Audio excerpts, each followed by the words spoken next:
माहिष्मती मां नर्मदा उत्तरवाहिनी परिक्रमा आयोजन को लेकर तैयारियां जोरों पर है। इस संबंध में गौड़ी पब्लिक ट्रस्ट माहिष्मती घाट में एक महत्वपूर्ण बैठक आयोजित की गई। बैठक में आयोजन की रूपरेखा तय करते हुए व्यवस्थाओं की विस्तृत समीक्षा की गई।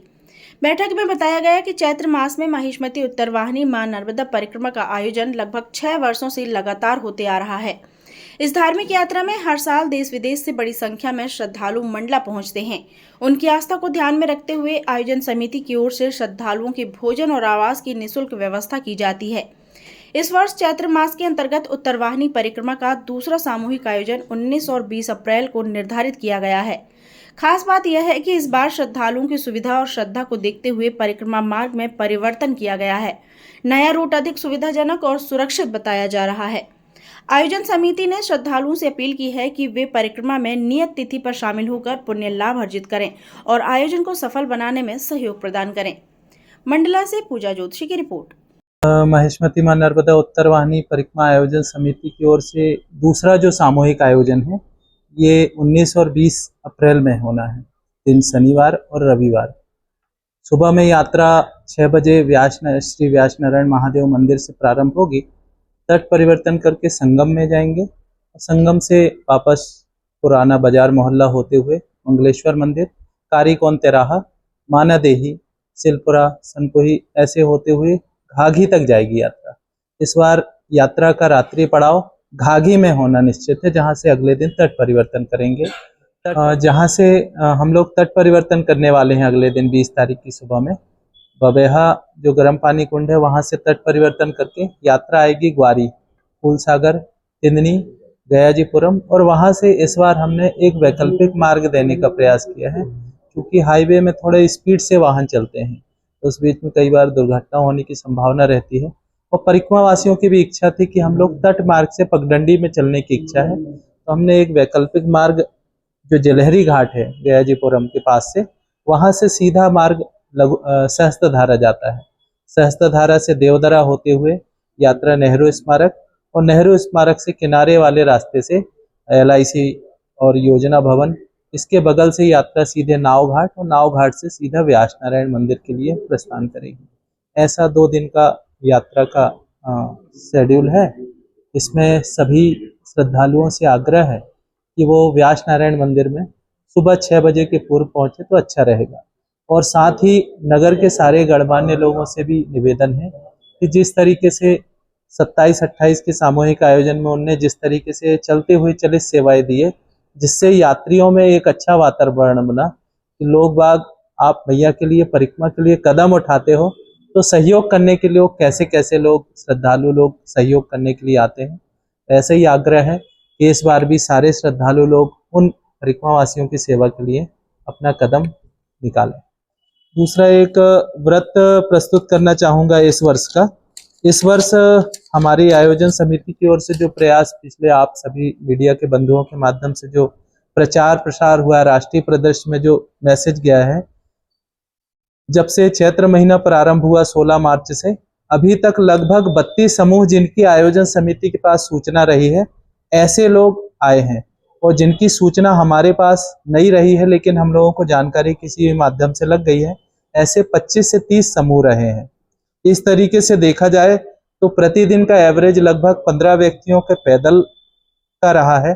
पैदल व्यक्ति लोग प्रतिदिन किए हैं और गाड़ी वाहन से जो लोगों ने किए हैं ऐसे 25 लोग प्रतिदिन किए हैं। ये जो आंकड़े आए हैं ये हमने इस बार नाव वाले के पास व्यवस्था सौंपी थी रजिस्टर मेंटेन करने के लिए कि कितने लोग आए, उसका आप थोड़ा हिसाब किताब रखिएगा। 32 समूहों में सबसे अधिक महाराष्ट्र राज्य से लोग आए, जिसमें 19 जो है मुंबई, नागपुर, पुणे, संभाजीनगर, अमरावती, नासिक, लातूर, नांदेड़, पंढरपुर, अहमदनगर इस अलग अलग जिलों के थे। 13 समूह जो अलग अलग राज्यों के आए हैं। इस बार हमने मैया की कृपा से ये उत्तरवाहिनी का जो विषय है 13 राज्यों तक आप सभी लोगों के माध्यम से पहुंचा पाए हैं। 13 राज्यों में गुजरात,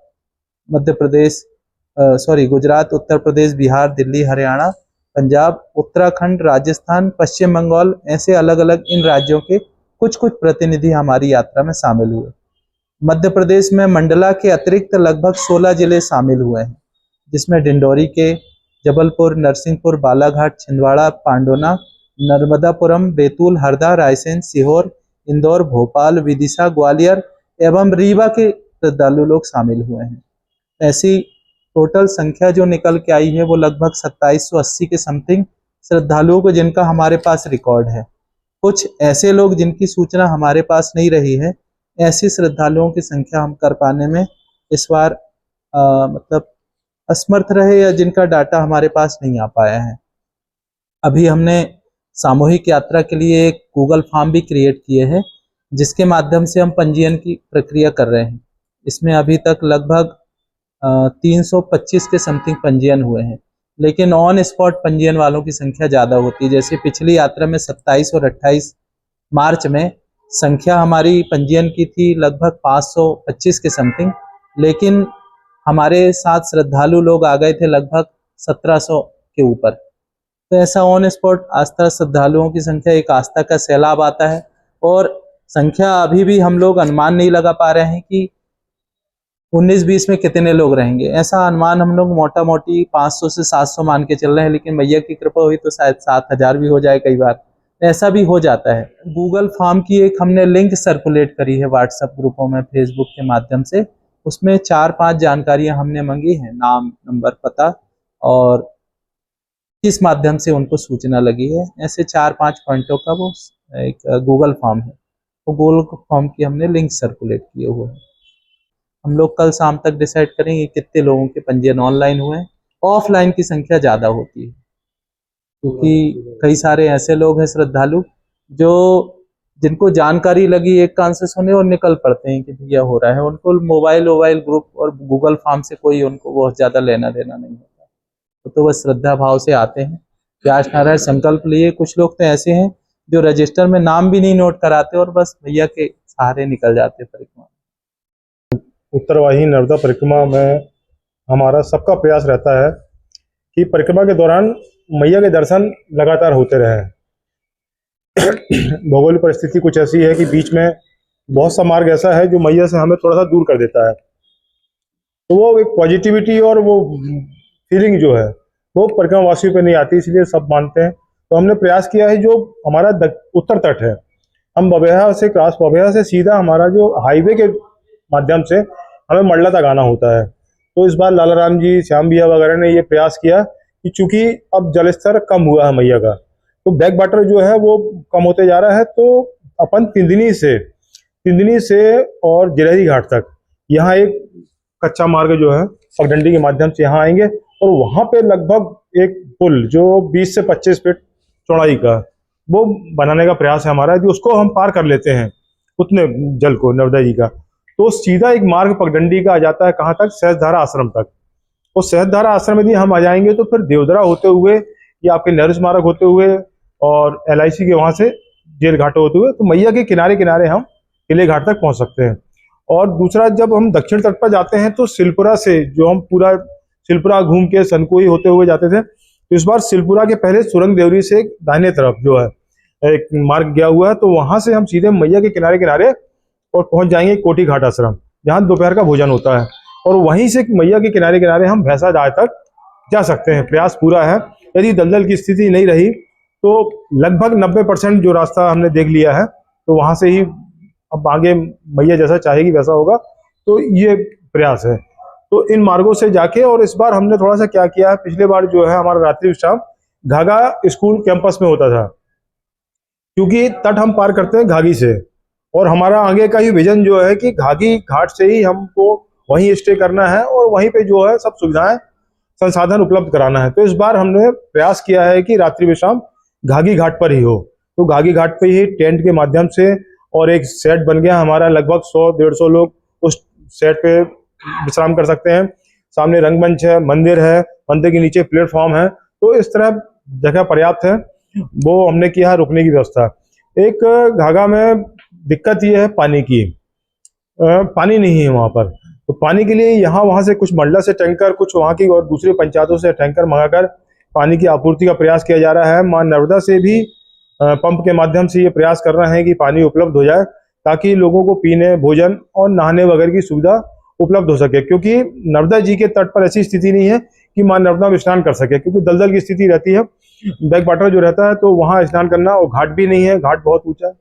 तो ये प्रयास रहेगा कि दूसरा पानी हम ऐसा उपलब्ध करा सके जिसमें लोग जो हमारे नर्मदा भक्त हैं वो स्नान कर सकें सुबह के समय और रात्रि विश्राम के दौरान भोजन आदि के लिए।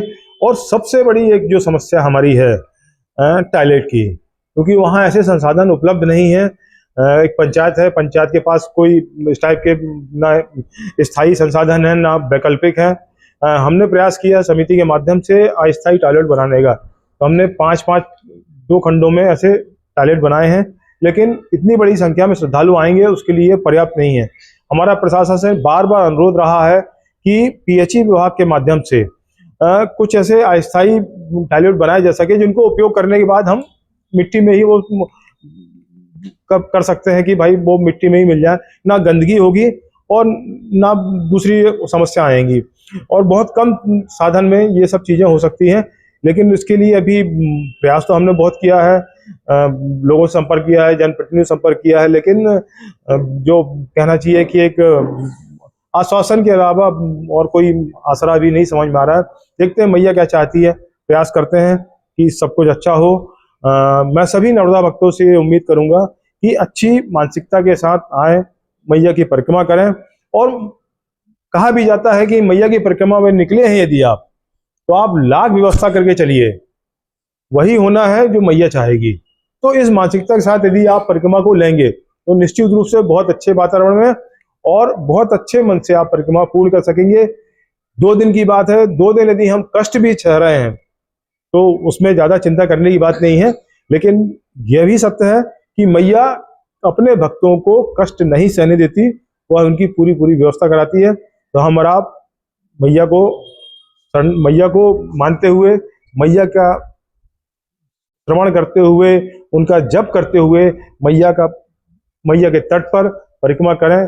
बाकी जो व्यवस्था मैया करेगी, मां श्री नर्मदे हर। आयोजन समिति का हमारा जो दूसरा चरण है 19 और 20 को करना है। 19 तारीख को हम लोग जो है वो व्यास नारायण में संकल्प पूजा से ये हमारी परिक्रमा प्रारंभ होती है। तो हम समस्त नर्मदा भक्तों से आह्वान करेंगे, आयोजन समिति करेगी कि कम से कम जो है वो हम जब नर्मदा का जल व्यास नारायण से संकल्प के लिए लेके आते हैं तो एक छोटा सा पात्र होता है, उसको झाली भी बोलते हैं।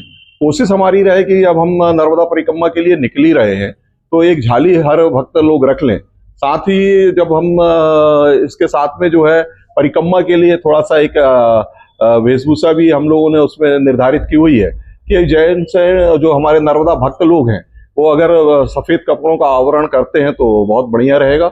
और जो हमारी माताएं बहनें आ रही हैं उनके लिए भी लाल और पीले वस्त्रों के लिए हम लोगों ने निवेदन कर रखा हुआ है।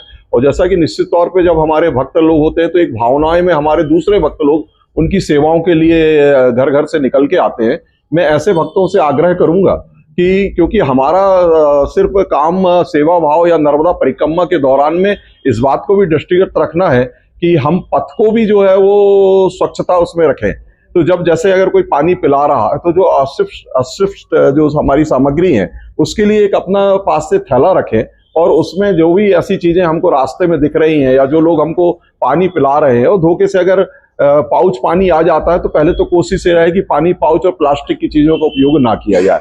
और अगर कोई भावनात्मक दृष्टि से अगर कोई ऐसी चीजें आ जाती है तो उसको हमारे भक्त जो चल रहे हैं या जो सेवाधार चल रहे हैं उसको भी उठाते हुए अपने पास में रखें और किसी एक अन्य स्थान पर उसको छोड़ दें ताकि गंदगी ना हो।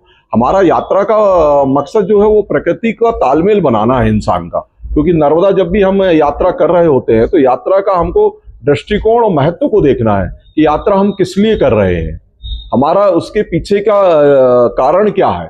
नर्मदा के पीछे जाना, नर्मदा के जब हम प्रकृति के बीच में चल रहे होते हैं तो जैसा कि आप देख रहे हैं कि नर्मदा हर एक चीज हमको हर लेती है। जब भौतिक सुविधाओं से गृहस्थ से जब आश्रम से निकलता है इंसान ना तो उनको ये सब चीजों की पूर्ति कोई ना कोई आके हमको कर रहा है। तो हमारा संकल्प हम ले सभी भक्त, चाहे वो सेवाधार हो चाहे वो उत्तर वाहिनी परिक्रमा में सम्मिलित हमारे नर्मदा भक्त हो, ये संकल्प रहे कि हमको पथ के साथ साथ में मां नर्मदा के आंचल को भी स्वच्छ और निर्मल बनाना है। यही सबसे अच्छी हमारी जो है वो परिक्रमा होगी। और हम सभी से आह्वान करते हैं कि आयोजन समिति जहां जहां भोजन व्यवस्था और प्रसादी की व्यवस्था कर रही है, तो अभी जो हमारे समीक्षा में ये बातें आती हैं कि लोग तो सीधे एकदम से निकल जाते हैं, तो उनसे ऐसे भक्तों से हमारा आग्रह है कि कम से कम वो अपने साथ में एक थाली, एक गिलास, एक व्यास दंड को रखें साथ में, और एक जो रात्रि विश्राम का जब समय होता है तो उससे उस समय भी एक चादर और या एक बिछौना जो होता है वो साथ में हर परिक्रमा वासी लेके चलते हैं, क्योंकि हमारी यात्रा 2 दिवसीय होती है और 2 दिवसीय में भी 1 दिवसीय हमको घाघी तट या घाघा में हमको विश्राम करना होता है, वहां के लिए भी ये चीजें लेके आए। और एक और निवेदन मैं करना चाहूंगा कि संध्या काल में जब हम नर्मदा के तट पे पहुंचते हैं, माँ नर्मदा की जब हम पूजन और अर्चना कर रहे होते हैं, तो ये देखने में और समीक्षा में आया है कि लोग खाली हाथ आ जाते हैं। तो निश्चित तौर पे आप जब माँ नर्मदा की पूजा और आराधना के लिए चल रहे हैं तो एक अपने पास से आटे का दिया, थोड़ा सा एक थाली रख लें, छोटी छोटी थालियां रख लें, और जब हमारी संध्या वंदन आरती होती है या महाआरती का हम लोग आयोजन समिति जो व्यवस्था बना रही है, उसमें हर एक व्यक्ति के अगर हाथ में आरती होगी तो मैं समझता हूं कि सबको आरती के लिए भागना नहीं पड़ेगा, एक दूसरे को धक्का मुक्की नहीं करनी पड़ेगी, और सब बड़ी श्रद्धा भाव से माँ नर्मदा की आरती कर लेंगे। इस बात का भी विशेष ध्यान रखा जाए। नर्मदा एक ऐसी नदी है जिसकी परिक्रमा होती है। अन्य पवित्र नदियों की परिक्रमा नहीं देखी गई है अभी तक। नर्मदा का एक प्रवाह है अपना, और ये पूर्व से पश्चिम की ओर प्रवाहित हुई है। कुछ जगह ऐसी हैं जहां पर नर्मदा पूर्व की ओर प्रवाहित हुई है, वहां पर गायत्री मंत्र का जपने का विधान है। नर्मदा हमारी मंडला जिला में और तिलकवाड़ा गुजरात में और भी जगह ऐसा माना है, लोग खोज रहे हैं, इसको शास्त्रों में देख रहे हैं। इस ओर उत्तर वाहिनी नर्मदा परिक्रमा की ओर लोगों का ध्यान आकर्षित हुआ है। जैसे दुर्गा सप्तशती में सिद्ध कुंज का स्त्रोत यदि पढ़ लिया जाए तो पूरा दुर्गा सप्तशती के पाठ का फल प्राप्त कर लेते हैं लोग। इसी तरह कार्य कारणवश शरीर के अस्वस्थता आदि से हम लोग यदि पूरा परिक्रमा ना कर सकें तो कैसे छोटी परिक्रमा करके हम परिक्रमा का लाभ ले सकें। इस तात्पर्य में संतों से जानकारी और सब पुराणों से, वेदों से, ग्रंथों से सब निकाल करके उत्तरवाहिनी परिक्रमा जो कुछ किलोमीटर की है, 20, 21, 22 अलग अलग जगह अलग अलग दूरियों में, तो ये चैत्र मास की एक इतनी सूर्य जो पूरी तपिश में होता है, और इतनी तपिश में नंगे पैर दिन भर 2-2 दिन तक चलना, तो एक तरह की तपस्या माँ से जुड़ना, मानसिक रूप से, शारीरिक रूप से, मंत्र के द्वारा उस परिक्रमा में हम पूरा माँ से अटैच्ड रहते हैं, संपर्क में रहते हैं, स्नान भी करते हैं, मंत्रों का जाप करते हैं, तपस्या करते हैं, रुद्राभिषेक करते हैं। तो उत्तर की ओर जहाँ प्रवाहित हुई है, ये पूरी जो उत्तर की ओर प्रवाह स्थल जो है उसकी परिक्रमा करके पूरी परिक्रमा का लाभ लोग ले लें, इसलिए ये उत्तरवाहिनी परिक्रमा का आयोजन है। अब इसमें एक आया कि सूर्य उत्तरायण और दक्षिणायन ये अलग अलग उसमें चलता है, तो अक्षांश देशांतर की जो गति है सूर्य की, उस पर यदि देखा जाए तो सूर्य की गति में परिवर्तन होता है। आज हमारे यहाँ सूर्य यदि मान लो 6 बजे के कुछ मिनट में डूब रहा है, तो हमारे भारत के अंदर कुछ स्थान ऐसी हैं जहाँ 7, साढ़े 7 बजे सूर्यास्त हो रहा है। तो सूर्य की अक्षांश और देशांतर, इनके आधार पर अलग अलग राज्यों में हिंदी माह अपने अलग अलग तारीखों से अलग अलग समय में प्रारंभ होते हैं। अभी हमारे यहाँ चैत्र मास समाप्त हो चुका, मगर महाराष्ट्र आदि गुजरात के कुछ क्षेत्र में अभी चैत्र मास चल रहा है और कुछ दिनों तक ये चलेगा। तो इस तरह से बाहर के लोग आ रहे हैं, परिक्रमा कर रहे हैं। माँ की परिक्रमा तो समुद्र का जल बढ़ जाता है, इसलिए कुछ 4 महीने शास्त्रों के आधार पर नदी रजस्वला भी रहती है, तो सारे संत वैष्णव जन एक जगह रुक जाते हैं, परिक्रमा नहीं करते, तो इस अवधि में परिक्रमा नहीं होती। मगर ये जो उत्तरवाहिनी परिक्रमा है ये खास तौर से चैत्र माह में होती है, और हमारे भारत में ही अलग राज्यों में चैत्र माह 15 दिन 20 दिन की अवधि तक और आगे बढ़ जाता है, इसलिए अभी उनके हिसाब से चैत्र मास है।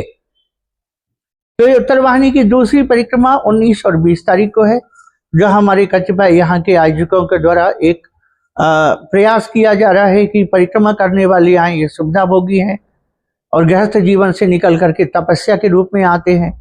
तो हमारा सब समाज सेवियों का, शासन प्रशासन का सबका दायित्व है कि लोग अपने यहाँ से आके जब हमारे मंडला में स्थान विशेष में परिक्रमा कर रहे हैं, तो हम सभी का दायित्व है कि इस ओर उन्हें सहयोग प्रदान करके सहानुभूतिपूर्वक उनकी व्यवस्था, कम से कम उनके रहने की और निवृत्ति आदि के लिए उनके लिए व्यवस्था हम लोग बनाएं, ऐसा हमारा एक निवेदन है।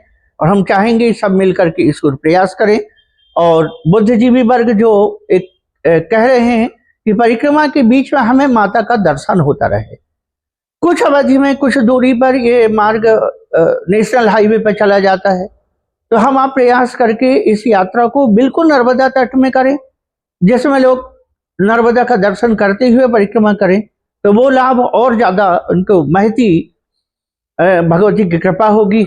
और हमारा प्रयास भी इस ओर है, सभी लोगों का सहयोग भी वांछनीय है कि सहयोग करते हुए इस यात्रा को सुगम, क्योंकि एक उत्तरवाहिनी यात्रा मंडला के लिए एक अपूर्व ख्याति प्रदान करने वाली है।